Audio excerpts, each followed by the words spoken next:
Bueno, hoy lo estuve tratando de acomodar un poco al Power, pero fue un día complicado, porque tuvimos una diplomatura durante todo el día, después consultorio también, así que estamos medio dando vueltas.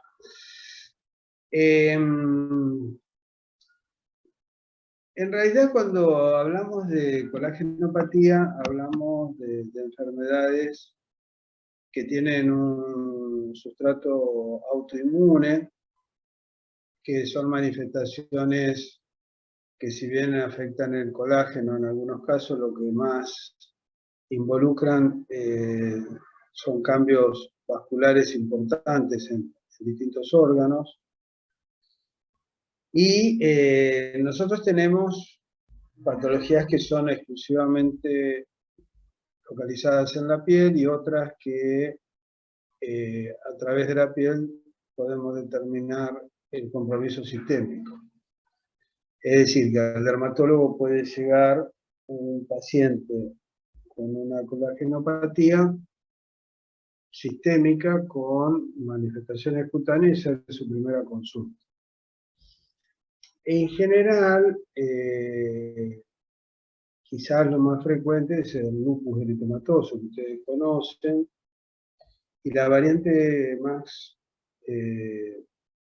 común, digamos, no la más común, pero digamos que las variantes del lupus eritematoso son el lupus eritematoso discoide, crónico, el lupus subagudo y el lupus sistémico. ¿Alguien me puede decir qué está viendo en estas dos imágenes de este muchacho joven, de ojos claros, de piel clara? ¿Cómo describiría estas lesiones? Unas lesiones de bordes no definidos. Sí, son definidos, pero no son redondeados, eso quería decir. O sea, la forma no es redondeada. En ambas mejillas,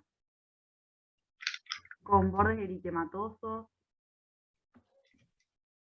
¿Y el centro?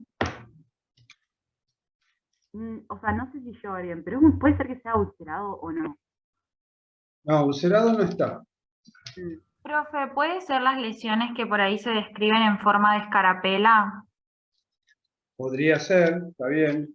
Lo que pasa es que las lesiones en escarapela son más bien agudas. Y esto es un proceso más crónico.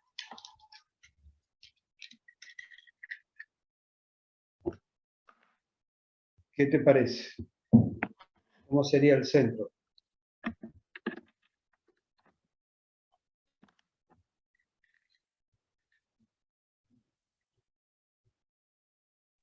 Es como más igual de eritematoso que los bordes de la lesión.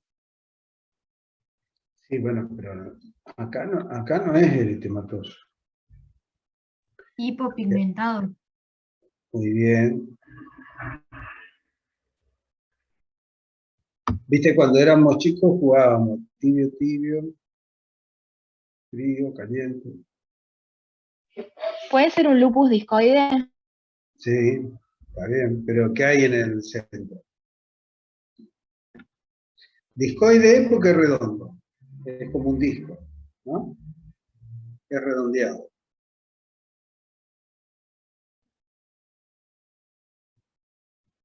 Profe, Yo perdón. no sé si ya lo dijiste, si ya lo dijiste, pero porque la primera parte que cuando hablaron no lo escuché muy bien, pero fíjense el centro. Ustedes dijeron escarapela, dijeron eritematoso, centro hipocrónico.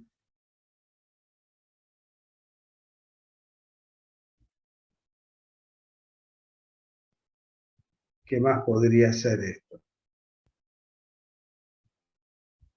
¿Qué otra lesión elemental secundaria? Una ampolla. Podría haber tenido una ampolla, podría haber tenido una úlcera, pero ahora no tiene ni ampolla ni úlcera.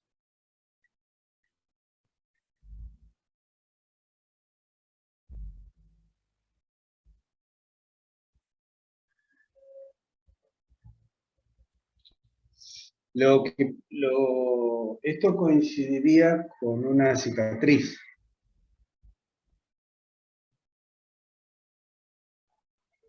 O sea, el lupus discoide, el problema que tiene es que deja una hipocromía y una lesión de tipo más cicatrizado.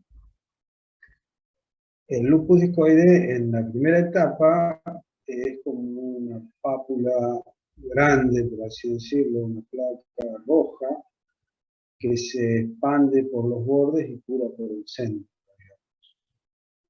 Por eso deforma, deja un tipo de cicatriz. En otras épocas se describía el lupus por la tuberculosis, que se llama lupus vulgar, y estos lupus se los asociaba inicialmente con la tuberculosis. En algunos casos, la tuberculosis también da lesiones en la cara o en otras zonas que curan por cicatriz, y se llama lupus vulgar, porque en aquella época se hablaba de lupus era sinónimo de mordedura de lobo. Entonces, esto era como una lesión que dejaban estas patologías, que no la van a ver en el lupus sistémico. El lupus sistémico tiene eritema, tiene exantema, pero no cura dejando una cicatriz. ¿Qué pasa con el lupus discoide? ¿Queda como lupus discoide o evoluciona a lupus sistémico? ¿Alguien sabe? ¿Alguien leyó algo? ¿Alguno que esté con reumato? Me parece que no tiene tanta afección, o sea, es más cutánea la afección, no tiene tanta afección sistémica. Y me parece que no evoluciona, no sé, la verdad no sé, pero creo que no evoluciona. Muy bien. ¿Y otra opinión?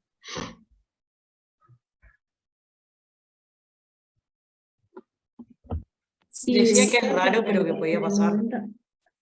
Perdón. Recording in progress. Obligación. Podría Sí. progresar principalmente en los 5 primeros años, asistémico. Claro. Y algunos dicen hasta 10. El tema es el siguiente.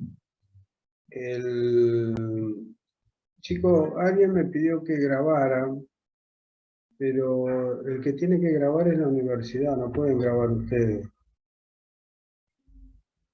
Porque estas son fotos de pacientes. Recording stopped. Eso, está, muy bien. Porque si no hacemos lío. El tema es el siguiente. El lupus en un 4% va a lupus sistémico. Pero más o menos el 19, o puede variar de acuerdo a los autores y eso, de los lupus sistémicos tienen manifestaciones de lupus discoide. O sea que el lupus discoide es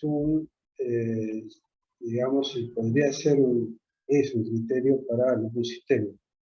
¿Mm? Entonces ahí ustedes tienen que tener en cuenta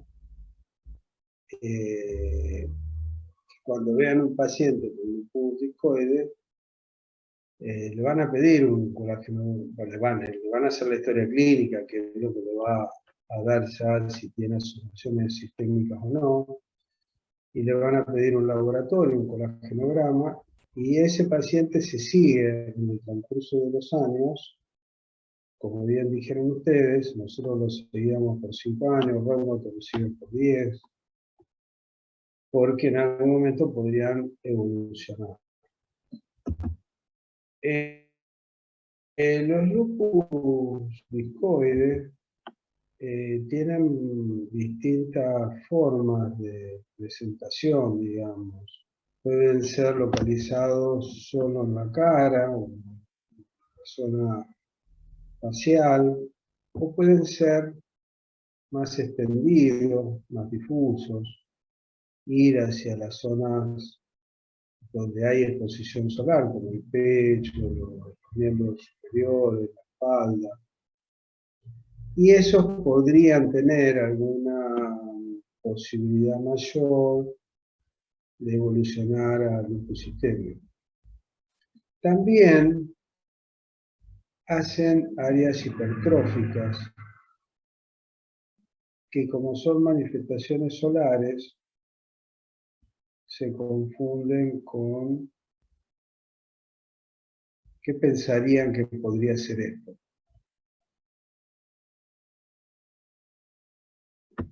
Ustedes tiren cosas, porque aunque no sepan, está bueno. ¿Un carcinoma, profe? Claro, podría ser un carcinoma. ¿Mm? El carcinoma que afecta al labio es el carcinoma escamocelular. Y cuando haces una histología, encontrás daño solar, porque el lupus tiene que ver con el sol. Y a veces es difícil diferenciar una lesión de lupus hipertrófico de un carcinoma escamocelular. Es uno de los diagnósticos diferenciales. ¿Mm? Y esto, que es una lesión más escamosa, porque el lupus discoide forma una escama que se describe como escama en tapicero. Perdón, en clavo de tapicero. El clavo de tapicero es un clavo triangular que la base queda afuera, digamos, y la puntita entra en la silla, digamos, para agarrar el tapiz o el sillón. Bueno, ese clavo tapicero emula, digamos, la escama del lupus vulgar que característicamente penetra en el folículo del pelo. Entonces, cuando se ve en la histología, se dice escama folicular, de distribución folicular, que le llaman el clavo de tapicero. Bueno, entonces si tiene escama, ¿con qué van a hacer el diagnóstico diferencial? ¿Una psoriasis?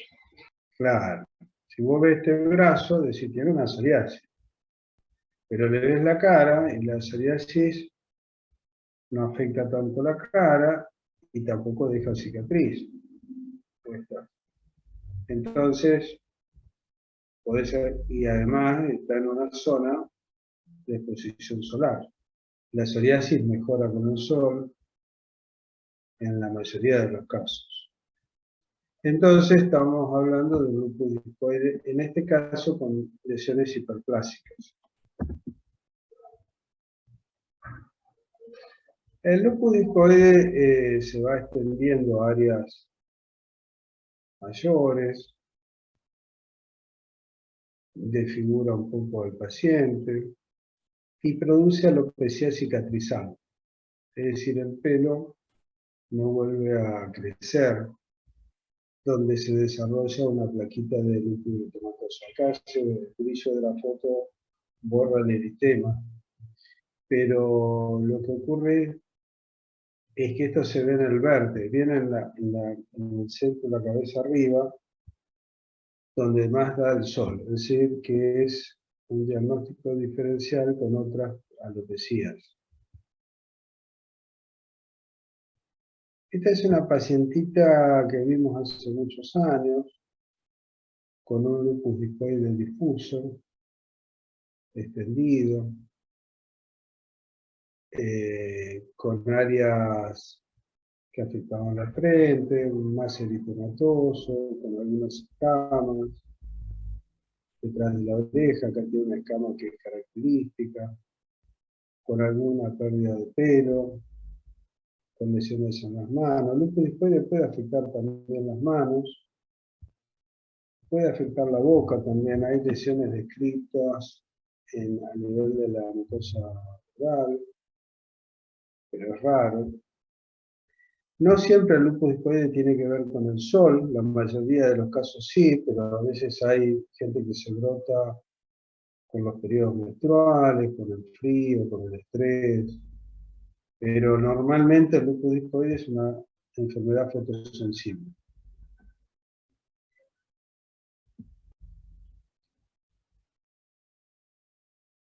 Otra paciente que afecta a la oreja, zonas expuestas.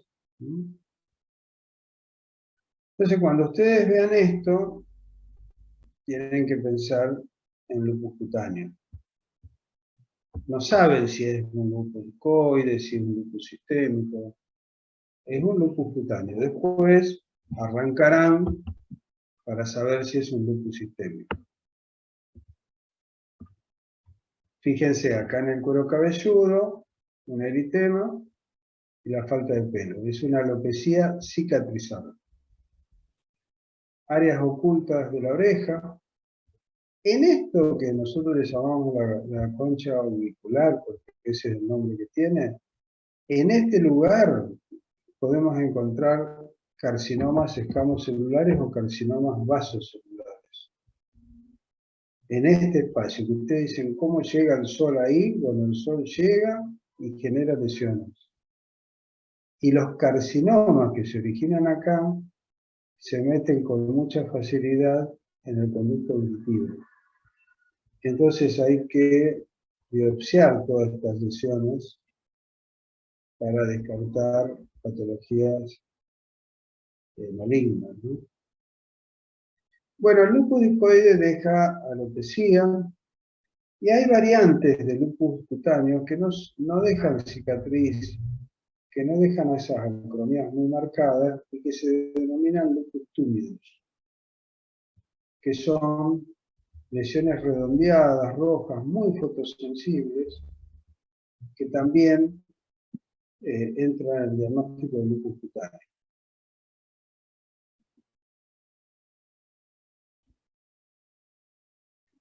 ¿Y acá qué ven?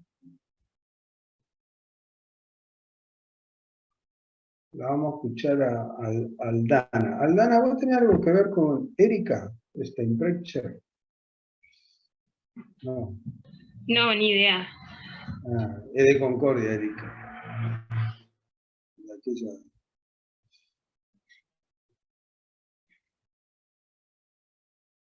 Bueno, ¿qué ven acá?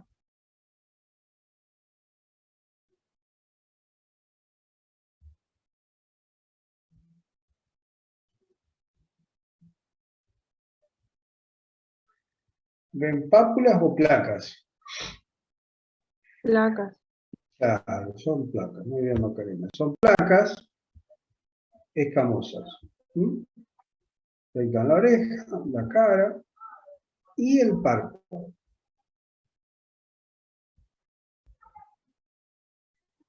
¿Puede ser un lupus cutáneo? Y puede ser por la región que está afectando, que es cara, principalmente. Claro. Puede ser un lupus cutáneo. De hecho, lo es. Es un lupus discoide, un lupus cutáneo, fotosensible. Podría ser un lupus sistémico. Podría ser que esta paciente, joven, mujer, tenga factor antilupus positivo, anti-DNA positivo, anti-SM positivo, RO positivo, compromiso renal, pero puede ser solo cutáneo. Esta es una foto malísima, pero fue uno de los pocos que vimos en la vida, que es el lupus profundo, que palpás en un brazo o en la cara también un nódulo a nivel de la hipodermis, y arriba tiene una lesión del lupus discoide. Eso es el lupus profundo, que también puede estar en el contexto del lupus sistémico o evolucionar a un lupus sistémico. El lupus cutáneo profundo es una rareza, pero se puede ver. Bueno, y estos son los diagnósticos diferenciales de los pacientes con lupus cutáneo.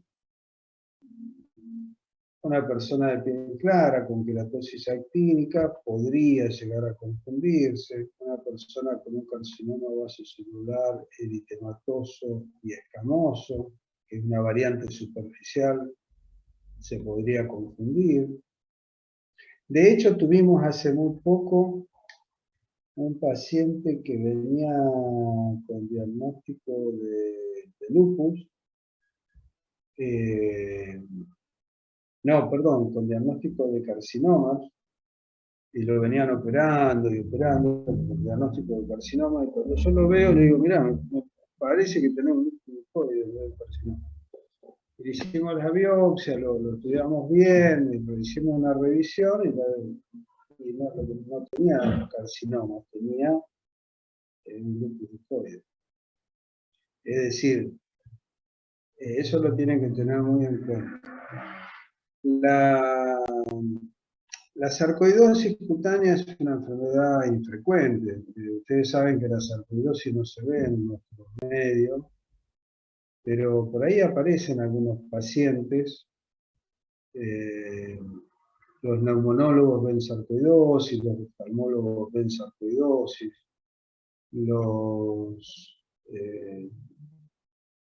es decir, puede afectar distintos órganos, por ahí esos son los más frecuentes, junto con la piel, los huesos, pero es una afección bastante infrecuente. ¿Y acá qué están viendo?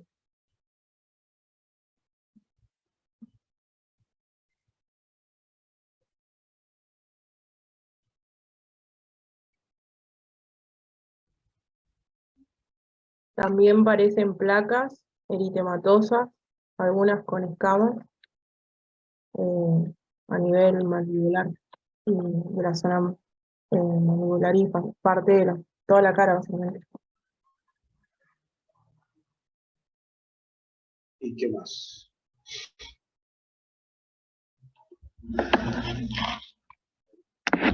¿Qué otra cosa ver? Pústula en la región del tórax, parece. O vesícula. No, son escamas.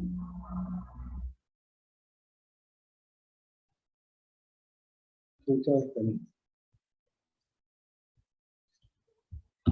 ¿Y qué más? ¿Qué otro razonamiento harían de acuerdo a la clase que vimos de psoriasis?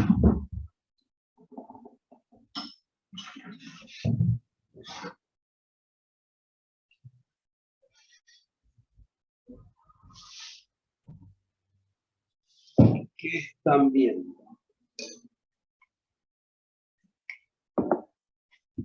Vamos a tomar unos mates que si no me duermo.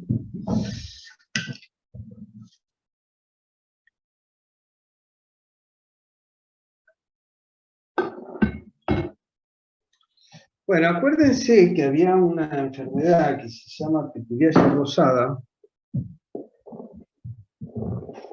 que tenía una placa madre y que daba unas lesiones anulares con una escama que no llegaba a la periferia. Bueno, eso nada que ver con esto porque no es demasiado extendido y es una mujer joven. Entonces, ¿qué pensás? Pensás que es un lupus. ¿Y qué tipo de lupus cutáneo da lesiones anulares, psoriasiformes? El lupus subagudo, que es un lupus muy fotosensible y que puede tener compromiso sistémico, pero en general es una patología bastante leve, muy fotosensible, pero puede evolucionar a un lupus sistémico. Es decir, es un poquito más inestable que el lupus cutáneo discoide crónico, ¿sí? Pero esta paciente le hicimos todos los estudios, le hicimos la biopsia y la enfermedad se le fue en 6 semanas y fue una pituriasis rosada atípica. ¿Sí? Pero cuando ustedes vean esto, piensen que puede ser un lupus cutáneo, un lupus sistémico, un lupus cutáneo subagudo.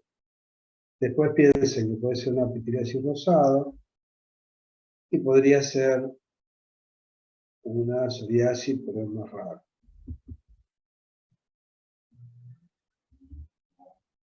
Cuando hablamos de LES, hablamos generalmente de mujeres jóvenes, 7-1, 10-1.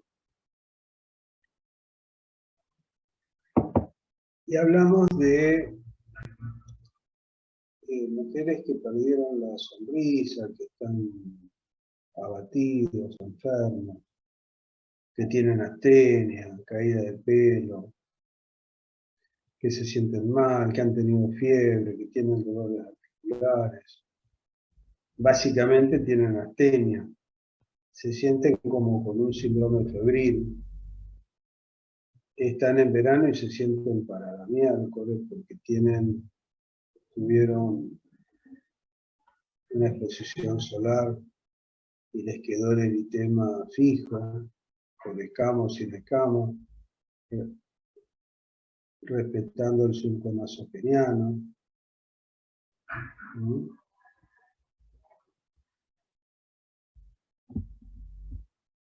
El lupus sistémico se asocia con lesiones en boca, que pueden ser úlceras orales, pueden tener necrosis del tabique y afectan las manos. Las colagenopatías, acá hay una lesión en la escarapela que podría ser lo que mencionaron hoy, un eritema polimorfo, que a veces se asocia al lupus. Hay un síndrome que está descrito que es un síndrome de eritema polimorfo en la evolución de un lupus sistémico. Entonces acá ustedes ya empiezan a ver otro tipo de paciente, digamos, ¿no? Un paciente que está más enfermo, que tiene un exantema más generalizado, que afecta palmas y plantas, en muchos casos. Las palmas rojas son del lupus, ¿sí? También del alcoholismo, del etilismo.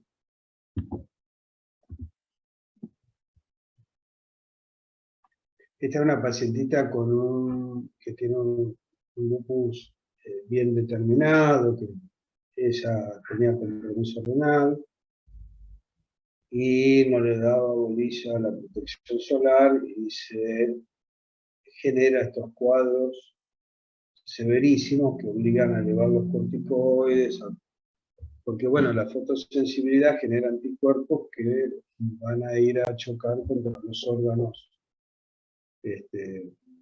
como el riñón, por ejemplo, ¿no? Entonces, fíjense la distribución fotosensible, bien marcada, en una paciente que está triste, digamos, ¿no? No tiene la facie de una persona que no está enferma, con un gran compromiso de la zona del cuello y del dorso. ¿Alguna pregunta acá?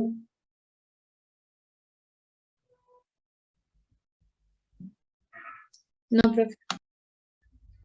Bueno, acá tenés otra paciente jovencita, con un eritema, alguna afectación de manos, lesiones en los antebrazos.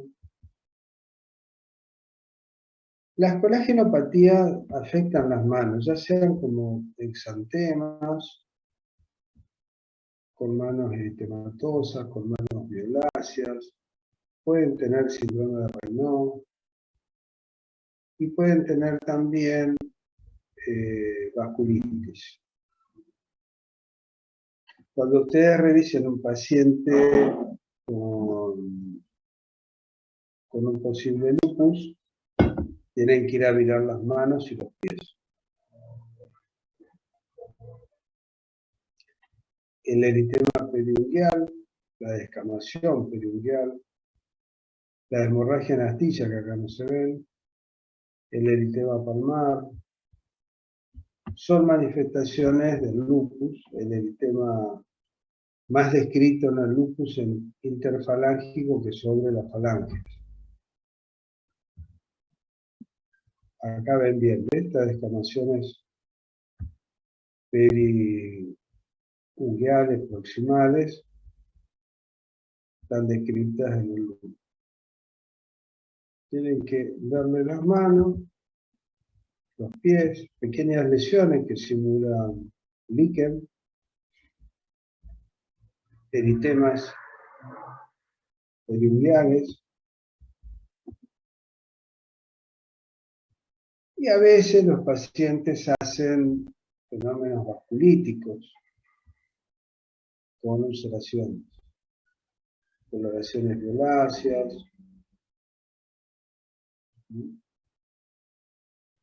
en el transcurso de un lupus sistémico.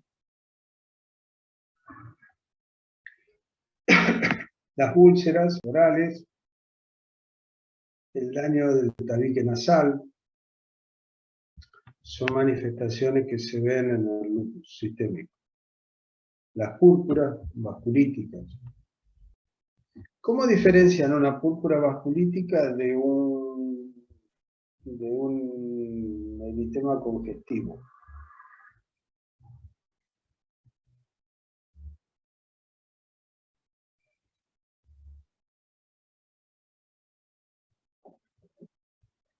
Con la vitropresión, profe. Muy bien, con la vitropresión. Muy bien, Fabio. Eso se hace con la vitropresión. A la vitropresión la púrpura no desaparece. Las púrpuras de este tipo pueden estar en el transcurso del lupus o pueden no tener nada que ver con el lupus. Esta es una nena, una paciente que tuvo una vasculitis palpable con lesiones en los antebrazos, que puede tener un lupus o puede tener un Sjögren-Henoch y no tener un lupus. ¿Sí? Pero bueno, las vasculitis tienen que llevar a pensar en la posibilidad de una colastinopatía. ¿Y acá qué tienen?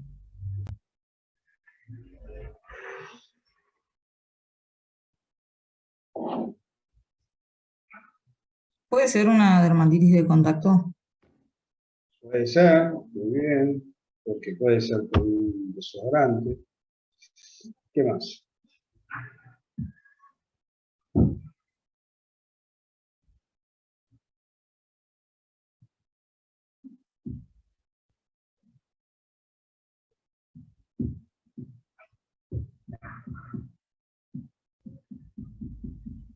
Puede ser en psoriasis, creo que había un patrón que se llamaba invertido, creo. Muy bien. Muy Era el bien. que se encuentra en las zonas de roces, en los pies.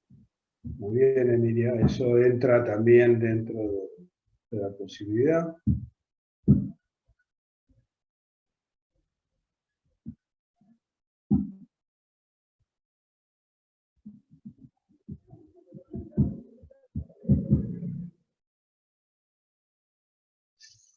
Y si viene, qué sé yo, un familiar tuyo y te dice, mirá, esto se me pone rojo y por ahí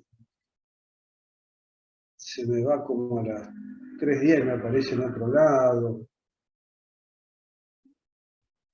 ¿Podría ser una dermatitis atópica? Podría ser.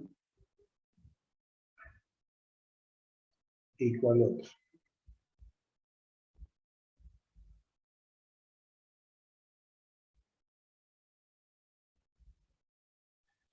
¿Una tiña, profe? Puede ser una tiña, muy bien.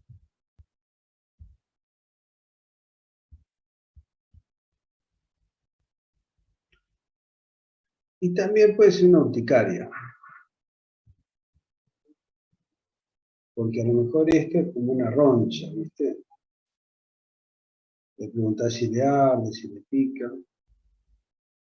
Y le preguntás cuánto le dura. La urticaria dura horas en el lugar y se va. En cambio, hay una urticaria que se llama vasculítica que queda fija y dura 3 días. Entonces esto podría ser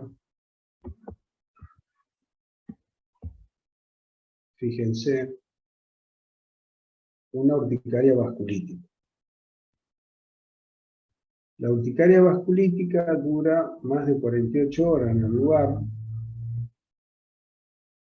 y puede ser una manifestación, puede tener hipocomplementémica,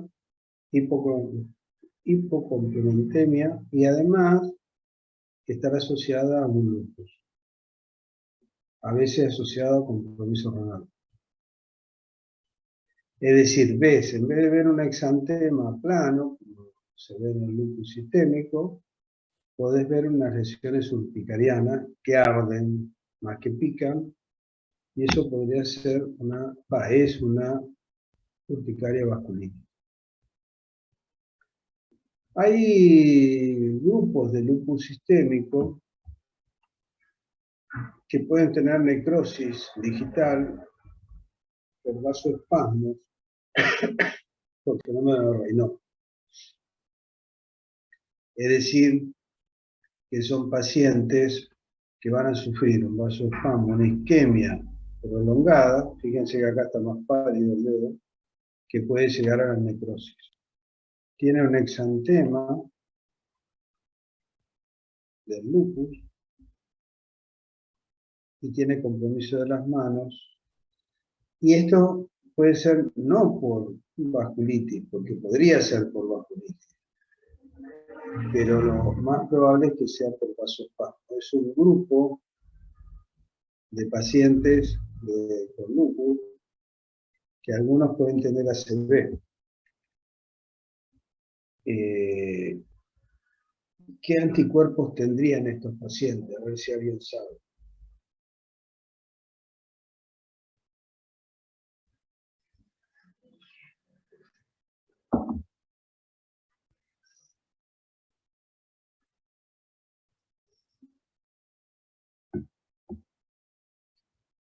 Suponete que esta es una mujer que perdió 3 embarazos, que tiene trombosis venosa, que tiene livido reticular. ¿Qué anticuerpos podría tener?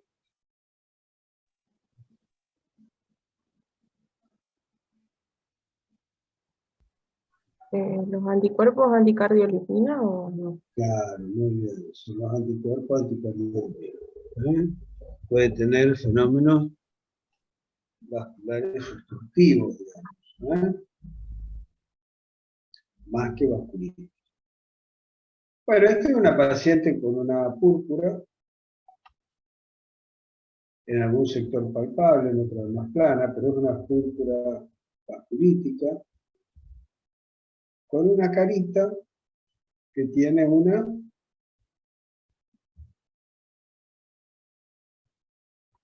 adenopatía. muy bien, pero ponele que no tenga adenopatía.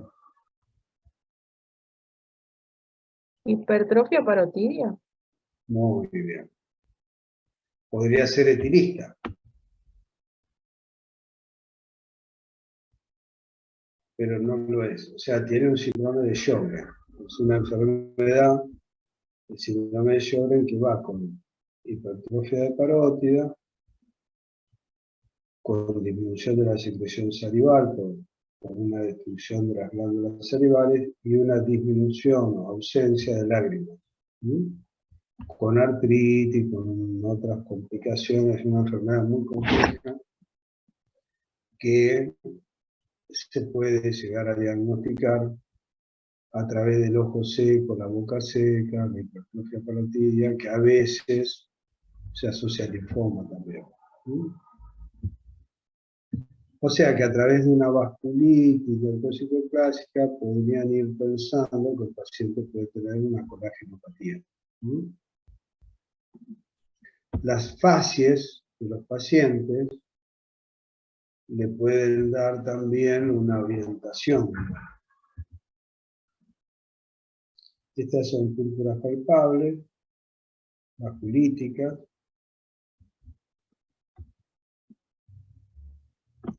¿Y esto qué les parece que es?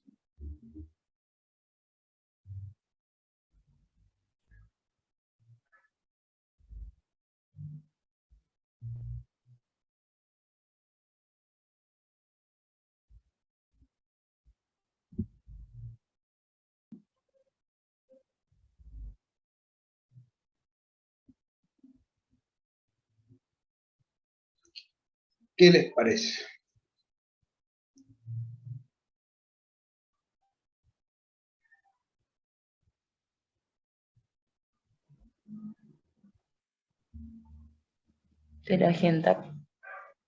¿Eh?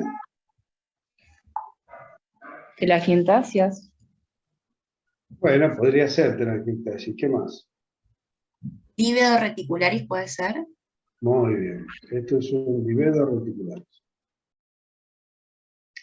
El livedo reticularis es una enfermedad que puede aparecer por exposición al frío y nada más, pero cuando queda fijo, es un livedo reticularis que hay que estudiarlo, que a veces puede asociarse con estas enfermedades, con estas coagulopatía, y también se puede asociar con otra enfermedad que se llama panarteritis nodosa. Pero bueno, cuando vean esto, tienen que estudiar a la paciente, como esta es una mujer. A esta paciente no le encontramos nunca nada, pero bueno, hay que seguirlas en el tiempo porque pueden desarrollar manifestaciones. Los livedos reticulares pueden ser idiopáticos y a veces están asociados a drogas. Sé que era una señora que tenía un Parkinson y había desarrollado un livedo reticularis. Es la expresión de la circulación venosa más profunda, digamos, en forma estable, que en algunos casos es patológica, digamos.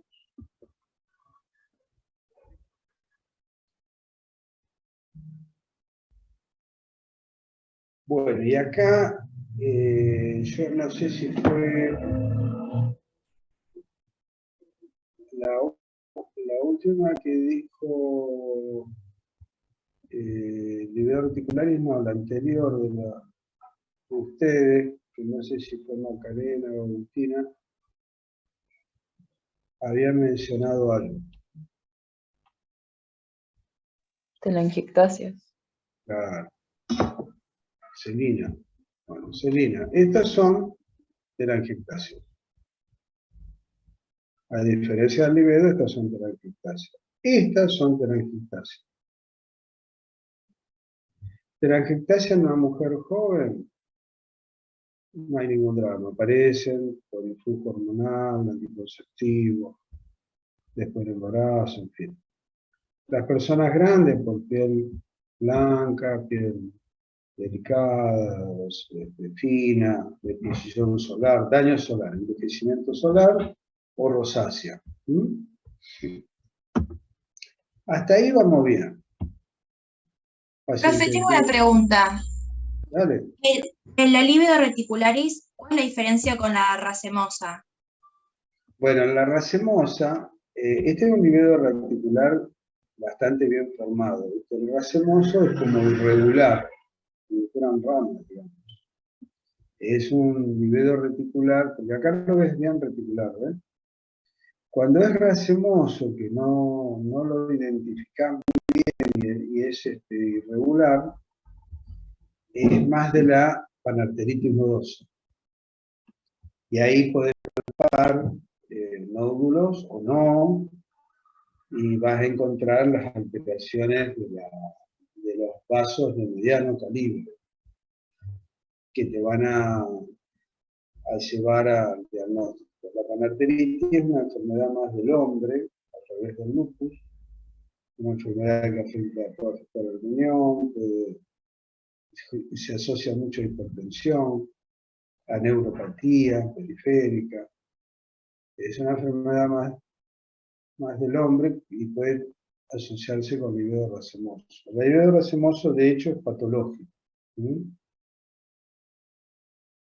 Bueno, y acá, esta es una persona de piel clara, con uso eritero, esto puede ser una rosácea, también puede ser un lupus.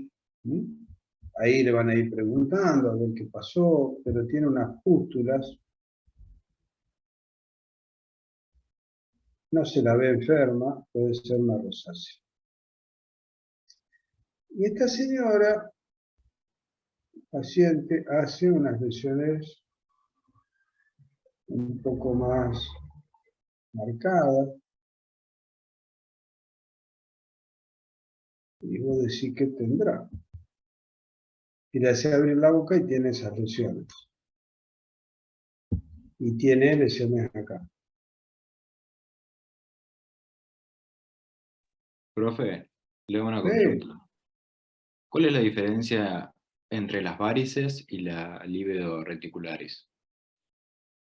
No, la varice es el livedo reticular puede ser simplemente una dilatación venosa, como si fuera un éxtasis venoso, pero donde se ve bien la distribución digamos, de las venas más superficiales que están en la zona subdérmica, que adquieren esa forma redondeada, como si fuera un panal de abeja, digamos, por así decirlo.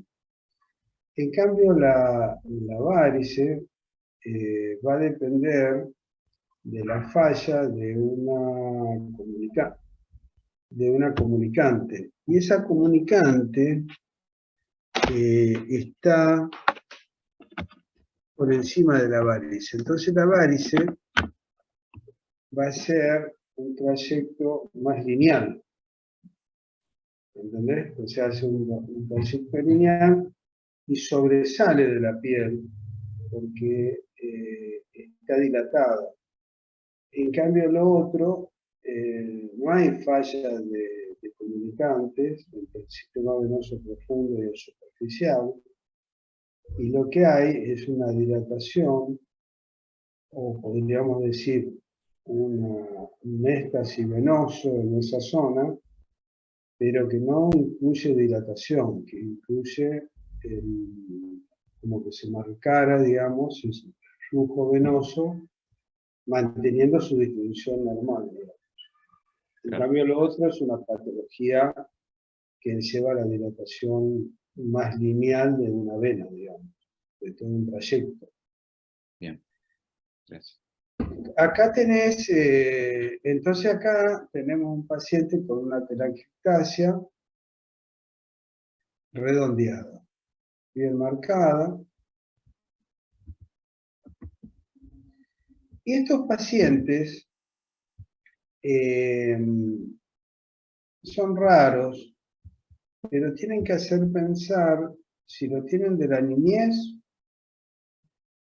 en una telangiectasia hereditaria que podría ser la enfermedad de Rendy-Osler, que es una enfermedad que tiene estos angiomas también en los órganos internos, por ejemplo en el pulmón.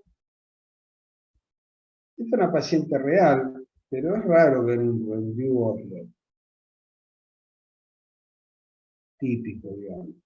También pueden ver esto así, no la misma manifestación, pero similar en el alcoholismo.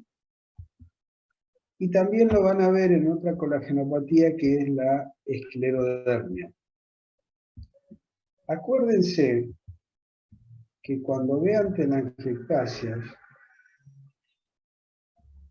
no dejen de revisar a los pacientes,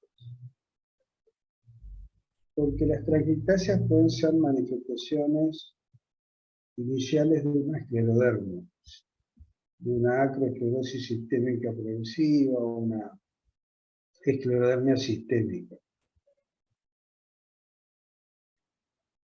Los pacientes que tienen estas patologías suelen tener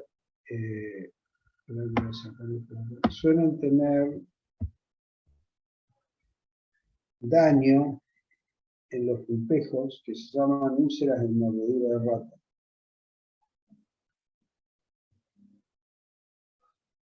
Que es por déficit de flujo. Acuérdense que yo les había dicho que estas son patologías que afectan mucho la parte vascular. En la esclerodermia se van a ver verdaderas úlceras afinamientos de la piel, porque la esclerosis significa adherencia a los planos profundos de la piel. Y con el tiempo se ve la imagen en un pajarito con una disminución de la apertura bucal, las telangiectasias y la esclerodactilia. Estos pacientes tienen fenómeno de Raynaud y agregan a veces úlceras muy marcadas en los miembros inferiores, ya sea por vasculitis o por compromiso vascular derivado del compromiso esclerodérmico. De la esclerodermia no se pueden olvidar, porque la esclerodermia es una enfermedad no tan infrecuente. Se ve, diríamos que es una patología que podemos ver, y la podemos detectar en etapas tempranas cuando tienen telangiectasias.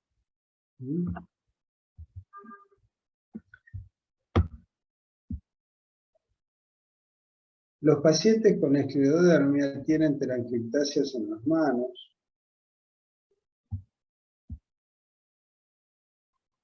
tienen inicialmente dedo en salchichón,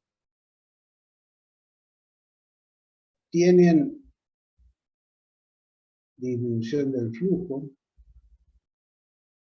tienen fenómeno de Raynaud, tienen isquemias transitorias con el frío,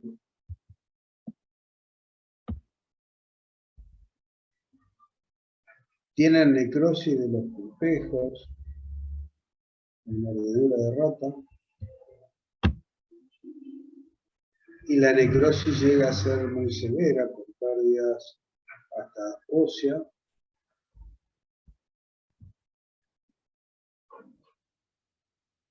Fíjense, dedos en salchichón, isquemia, necrosis, alteraciones biliares,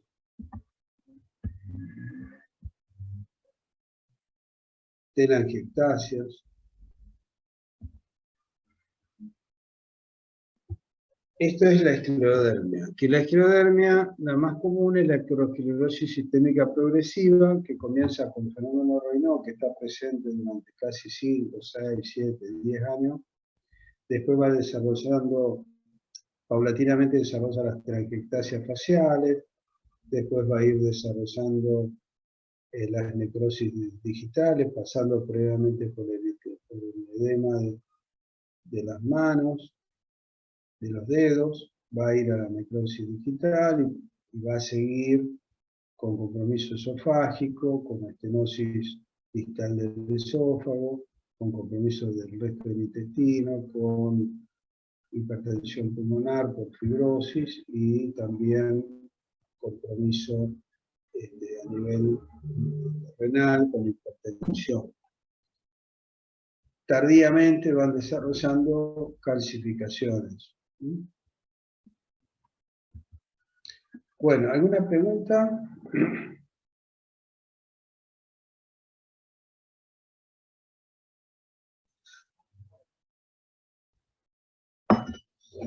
Los que están enchufados con esto, ¿quieren que paremos acá? Profe, yo tengo una duda. Cuando hablaste de las úlceras en mordedura de rata, ¿es en la esclerodermia o en la enfermedad de Rendu-Osler? Si es que se dice así. No, es en la esclerodermia. Ah, genial. El Rendu-Osler te lo puse porque es una enfermedad muy rara, pero hoy el Rendu-Osler se cree que es una esclerodermia, lo que se llama síndrome de Krebs, que el Krebs tiene calcinosis, tiene fenómeno de Raynaud, tiene trastorno esofágico, telangiectasias y telangiectasias, y también tiene hipertensión y compromiso pulmonar. En realidad es una enfermedad bastante. El Krebs también está discutido, digamos, se engloba ahora como esto se lo van a explicar mejor en reumato, pero en general se engloban dentro de las acroesclerosis sistémica progresiva, que son esclerodermias que empiezan por las manos y los pies y la cara. El cuento de la telangiectasia es para que cuando vean telangiectasias en cara, pueden pensar en rosácea, pueden pensar en daño solar, pero también tienen que pensar en esclerodermia. Y el Rendu-Oller es una enfermedad que prácticamente no se ve, pero que alguno, cuando lean un libro de clínica médica sobre el tema, le va a explicar, digamos, toda esta patología. Que son muy interesantes y muy lindas de leer, están en los libros de anatomía patológica también. Bueno, la cuestión es que la esclerodermia, como es una enfermedad vascular por excelencia, digamos, te va a necrosar los pulpejos, te va a necrosar la piel a nivel distal por disminución del flujo, que es mayor en esa zona. O sea, la necrosis, por ejemplo, de una piel del abdomen no se ve con frecuencia porque la circulación terminal está a nivel de los miembros inferiores o de la punta de los dedos. Entonces, si ahí tenés vasoespasmo, ya no tenés mucha posibilidad de hacer una circulación de pequeños vasos colaterales, entonces se termina necrosando. Por eso aparecen las necrosis distales. Pero bueno, la idea es, el objetivo de esto es que ustedes piensen que cuando piensan, cuando piensan en colágenopatía, tienen que ir a ver la piel en general, tienen que detenerse en la cara, se detienen por supuesto en todo el tegumento, pero es muy importante ver las manos y los pies. Eso es fundamental. Y lo otro que tienen que ver, fíjense, la dermatomiositis, que es una enfermedad cutánea muscular, que a veces en realidad es muy fotosensible, da un eritema violáceo, también afecta a las manos. Entonces, cuando ustedes ven este tipo de cosas, de fotosensibilidad y el tema peringueal, acá ya se les mezcla, dice, bueno, pero este paciente puede tener un lupus. Claro, puede tener un lupus, pero el paciente tiene 60 años, tiene 58 años, 60 años, 50 años. Y entonces, pero hay lupus de los adultos, tranquilamente. Pero ahí ya tienen que pensar en la dermatomiositis, que a veces es paranoplásica, ¿no? Entonces, ahí les aparece otra enfermedad. Fíjense esta chica, esta mujer, con un cuadro de gran